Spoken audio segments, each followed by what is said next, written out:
Hi guys, and today we are looking at my top 5 tank engines. There will be an honourable mention because I always do. I have that many tank engines. I could do 4 or 5 parts of this, but this is, if it is going to be a part of it, this is going to be part 1. I don't have many Great Westerns. I think I have 2, and they didn't make it. One made an honourable mention because it's cheap. Sorry about the stock, and if you don't like the stock, I do apologise. I'll try my best to run it with the same sort of stock. So this is my top 5 tank engines. If you've got a top 5, let me know. That'd be great.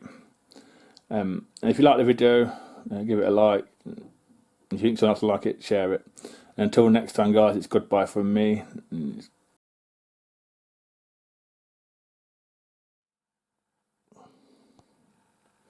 Starting off, my top 5 tank engines is going to be this Hornby 2018-19 locomotive, and this is a Peckett B2 in a national cardboard livery in the lovely blue.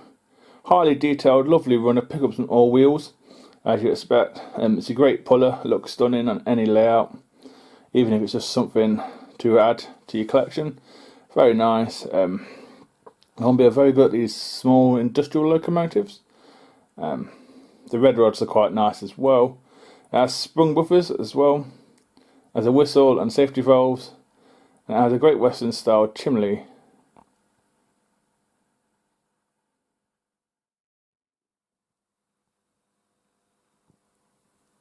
Hi guys, and number 4 on the list is this Terrier A1 or A1X. I can't remember which version this one is, and this is Stepney, and this one is preserved at the Blue Bar Railway, and this is from the Hornby 2019 range.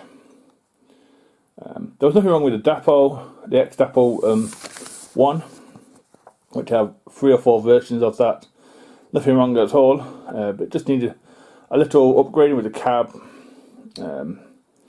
a better motor, but there's still nothing wrong with it. I have, like I said, I have several. This one is a fine model.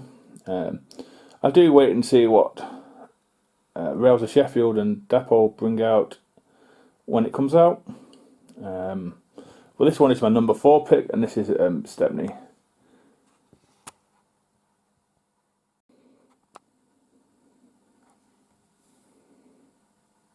Next on the list is the biggest tank engine I have, and this is at number 3. And this is a Bachmann Fairburn tank. As you can see, it's a 264. It's the biggest one I've got. The second biggest one I've got is the L1 by L&YR, made by Hornby. And this is, like I said, the Bachmann Fairburn tank. Very similar to the standard 4 tank. The motion is wonderful. Just look at that. Hasn't got any cab detail because it's an older model, before cab detail was such a thing. But it has this lovely lined livery, the early crest, just on the tanks. And it's a lovely runner. It just can't do second radius points. So when I come to review it again, I'll review it. I can't do the point test. But it's such a lovely loco. The LMS do make some brilliant locos, and this is one of them. And this is my number 3 locomotive, the Fairburn tank.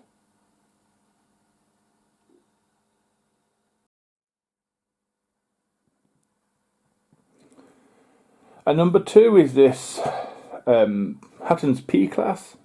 This is quite an extraordinary loco for the price I paid for it. I believe this one is preserved, but I don't think it's in this livery. Hattons have gone to a lot of work on this really small locomotive. It was the South East and Chatham Railways version of the Terrier, and it was the P-Class. Like I said, you can pick these up for £99 brand new from Hattons, which is a pretty good price, if I must say so myself. Highly detailed. They do several variants in the war liveries and non-war liveries and preserved liveries, but I went for the pre-grouping livery because that's the best. And this is my Hatton's P-Class at number 2.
my number one pick has to be the Oxford Rail N7, the L&YR N7. Just stunning. This one is in the wartime grey, French grey livery, I believe. Like I said, this is made by Oxford Rail. And it's the best tank engine bar one that I have. The only other one that I have that's better is not a tank engine, it's a tram. And you saw it in the honourable mentions. But this one is absolutely stunning. I am looking forward to whatever Oxford Rail announce next. I know they just announced the 26 and 27. But doing a bit of research, I think they might do a J25 as well. Could be wrong. This is the best locomotive. It's cheap. It's under £100. It's actually cheaper than the P class. And yeah, this is one of the best locomotives, tank engines you'll find. Especially if you're on a small budget. No one can afford a £200 locomotive. This one is one of the best. I highly recommend it. And this is the Oxford Rail N7.